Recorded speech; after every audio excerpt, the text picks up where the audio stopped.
कि मरने के बाद मुर्दा अपने घर वालों को कितने साल तक याद करता रहता है और रोता रहता है। हमारी आपसे रिक्वेस्ट है कि इस हकीकत को जानने के लिए इस वीडियो को आखिर तक जरूर देखिएगा। मेरे दोस्तों, हम में से हर एक ये जानता है कि ये दुनिया की जिंदगी बस थोड़ी सी है। एक न एक दिन हम में से हर एक को मरना है और इस खत्म होने वाली दुनिया को छोड़कर अपने असली ठिकाना आखिरत की तरफ जाना है। और मौत एक ऐसा दरवाजा है जिसमें से हर एक को गुजरना है, चाहे वो बच्चा हो, जवान हो या बूढ़ा हो, हर एक को मौत के दरवाजे में से गुजरना है। जिस तरह के अल्लाह तबारक व तआला कुरान पाक में इरशाद फरमाता है, कुल्लू नफ्सीन जायक़तुल मौत, कि हर जानदार को मौत का मजा चखना है। यानी हर वो चीज जिसके अंदर जान है उसको एक ना एक दिन मरना है। मेरे दोस्तों, दुनिया और आखिरत के बाद एक और दुनिया है जिसको हम आलम बरज़ख कहते हैं। मरने के बाद और कयामत से पहले तमाम जिन्हों इंसान की रूहों को अपने अमाल के हिसाब से इसमें रहना होता है। और रूह कहीं भी हो, जिस्म के साथ उसका कनेक्शन रहता है।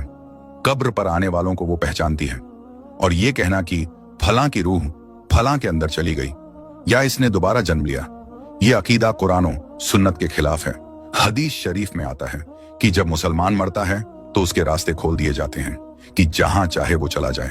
और हजरत सईद बिन मुसैयब रदियल्लाहु ताला अन्हो से मरवी है कि हजरत सलमान फारसी अब्दुल्लाह बिन सलाम रदियल्लाहु ताला अन्हो जब हम आपस में मिले तो एक दूसरे से कहा कि अगर हम तीनों में से पहले कोई इंतकाल करता है तो बताना कि मौत के बाद उसके साथ क्या मामला हुआ।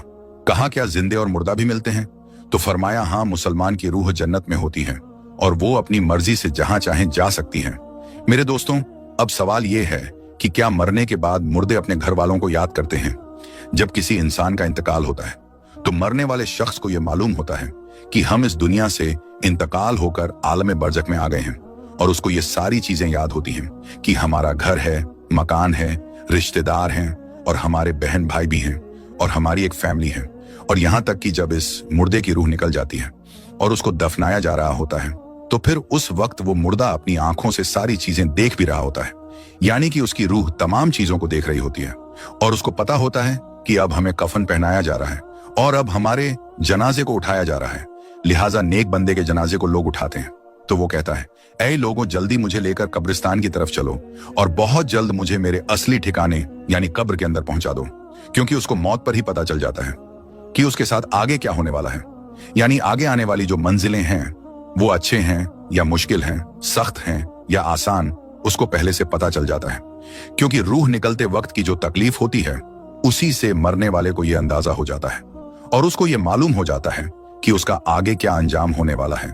इसी वजह से जो मोमिन बंदा होता है वो कहता है, मुझे जल्दी लेकर चलो और मुझे कब्र के अंदर उतार दो और मेरे असली ठिकाने तक मुझे पहुंचा दो।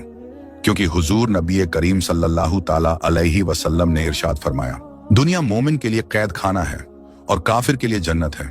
मेरे दोस्तों, जब गुनाहगार और बेनमाजी इंसान की मौत होती है तो वो चिल्ला चिल्ला कर ये कहने की कोशिश करता है कि ऐ लोगों, तुम मुझे कहां लेकर जा रहे हो?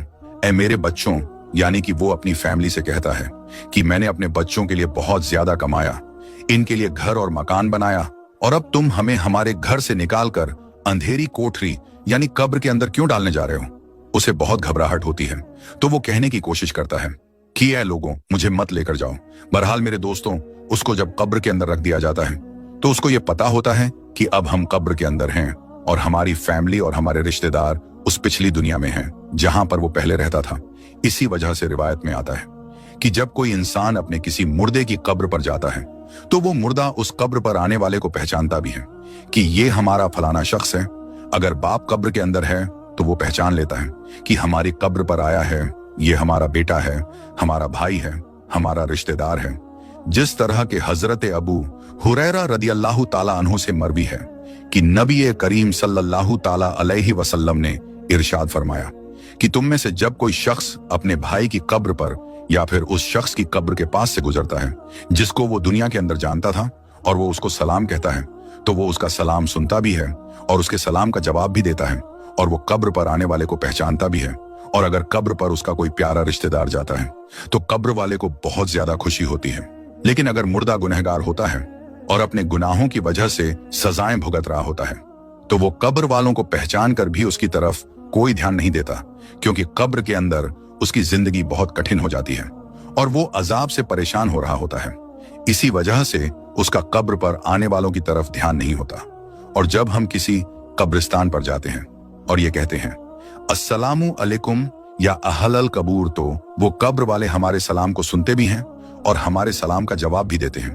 और बुखारी शरीफ की हदीस में है कि जब कोई शख्स अपने किसी मरहूम के लिए ईसाले सवाब करता है और जब उस ईसाले सवाब को तोहफा बनाकर उस मुर्दे को पेश किया जाता है तो वो बड़ा खुश होता है और उस वक्त उसको ऐसी खुशी मिलती है कि उससे पहले उसको ऐसी खुशी कभी भी नहीं मिली होती। बहरहाल मेरे दोस्तों, जो गुनहगार बंदा होता है उसे ये दुनिया बहुत याद आती है। वो ये कहता है कि हम बहुत ऐश की जिंदगी में थे, क्योंकि ये दुनिया की जिंदगी उसके लिए जन्नत थी। उसको कब्र के अंदर अजाब हो रहा होता है, इसी वजह से वो अपनी दुनिया की जिंदगी को याद करता है, क्योंकि दुनिया की जिंदगी के अंदर उसको सुख था और दुनिया की जिंदगी के अंदर वो इस तरह के अजाब में गिरफ्तार नहीं था। इसी वजह से गुनाहगार शख्स दुनिया की जिंदगी को याद करता रहता है और अपने घर वालों को याद करता रहता है। इसी वजह से इस्लाम में मरने वालों के लिए ईसाले सवाब करने को कहा गया है, क्योंकि ईसाले सवाब करने से जो गुनहगार होते हैं उनके गुनाहों की बख्शीश होती है और जो नेकोकार होते हैं उनके दर्जे बुलंद होते हैं। लिहाजा हमें हर हाल में अपने मरने वालों को याद रखना चाहिए और उनके लिए इसाले सवाब करते रहना चाहिए। और हमें चाहिए कि जब हम तौबा व इस्तगफार करें तो हम सिर्फ अपने लिए ही ना करें, बल्कि अपने तमाम रिश्तेदारों और मोमिनों के लिए भी करें। और मेरे दोस्तों, जो नेक बंदा होता है वो दुनिया की जिंदगी को याद नहीं करता, क्योंकि दुनिया की जिंदगी उसके लिए कैद खाना थी और उसके लिए कब्र की जिंदगी यानी कि आलमे बरज़ख की जिंदगी जन्नत होती है, क्योंकि उसके लिए कब्र में जन्नत का बिछौना बिछा दिया जाता है और उसको जन्नती कपड़े पहना दिए जाते हैं और उसकी कब्र को जन्नत के बागों में से एक बाग बना दिया जाता है और उसके कब्र में जन्नत की खिड़की खोल दी जाती है, जिससे जन्नत की खुशबुएं कब्र के अंदर उसको महसूस होती हैं और नेक बंदा बड़ी ही राहतों और सुकून में होता है।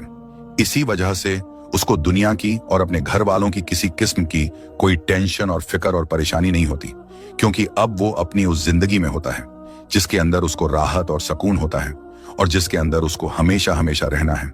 और वो उसी में खुश होता है, क्योंकि वहां पर उसको किसी किस्म की कोई दुख, परेशानी और तकलीफ नहीं होती, बल्कि उसके लिए राहतें ही राहतें होती हैं। और जो गुनहगार बंदा होता है उसको ये दुनिया बहुत याद आती है और वो कब्र के अजाबों से बहुत परेशान होता है। बहरहाल मेरे दोस्तों, जो असल चीज है वो अमल है। जिस तरह के अल्लामा इकबाल कहते हैं कि अमल से बनती है जिंदगी, जन्नत भी और जहन्नम भी। ये खाकी अपनी फितरत में न नूरी है न नारी, अमल पर ये सारी चीजें हैं। अगर इंसान के अमाल अच्छे हैं तो मौत से अच्छा कोई मैसेज नहीं, और अगर इंसान के अमाल खराब हैं तो मौत से बुरा उसके लिए कोई मैसेज नहीं। इसी वजह से अल्लाह तबारक व तआला कुरान पाक में यूं इरशाद फरमाता है, तर्जुमा, तुम अपने रब से गिड़गिड़ाकर और आहिस्ता दोनों तरीकों से दुआ किया करो, बेशक वो हद से बढ़ने वालों को पसंद नहीं करता। और नमाज जनाजा के हवाले से हुजूर नबी करीम सल्लल्लाहु ताला अलैहि वसल्लम का इरशाद है, जो किसी मैयत की नमाज जनाजा 40 मोमिन पढ़े हैं तो अल्लाह तबारक व तआला उस मैयत के लिए उनकी दुआओं को जरूर कबूल फरमाता है। दूसरी रिवायत में है कि आप सल्लल्लाहु ताला अलैहि वसल्लम का इरशाद है, जिस मैयत की नमाजे जनाजा 100 मुसलमान पढ़े और उसके लिए दुआ करें तो उनकी दुआ अल्लाह ताला कबूल फरमाता है। और इमाम इब्ने कय्यिम रहमतुल्लाह अलैह इरशाद फरमाते हैं कि नमाज जनाजा का मकसद मैयत के लिए दुआ करना है, लिहाजा कब्र के पास खड़े होकर मैयत के लिए मगफिरत की दुआ करनी चाहिए। जिस तरह के हजरत अब्दुल्लाह बिन उमर रदियल्लाहु ताला अन्हु से रिवायत है कि नबी करीम सल्लल्लाहु ताला अलैहि वसल्लम जब मैयत को कब्र में रखते तो फरमाते बिस्मिल्लाहि व अला सुन्नती रसूलिल्लाहि सल्लल्लाहु ताला अलैहि वसल्लम, यानी कि अल्लाह तबारक व ताला के नाम से और रसूल अकरम सल्लल्लाहु ताला अलैहि वसल्लम के तरीके पर। और हजरत उस्मान बिन अफ़्फ़ान रदियल्लाहु ताला अन्हु की रिवायत है, वो कहते हैं कि जब रसूलुल्लाह सल्लल्लाहु ताला अलैहि वसल्लम मैयत को दफनाकर फारिग होते तो कब्र पर खड़े होकर फरमाते अपने भाई के लिए मगफिरत की दुआ करो, इसीलिए कि अभी इससे सवाल किए जाएंगे। अल्लाह तबारक व तआला से दुआ है कि अल्लाह तबारक व तआला हमें नेक अमाल करने और गुनाहों से बचने की तौफीक अता फरमाए और अल्लाह तबारक व तआला हमें अपनी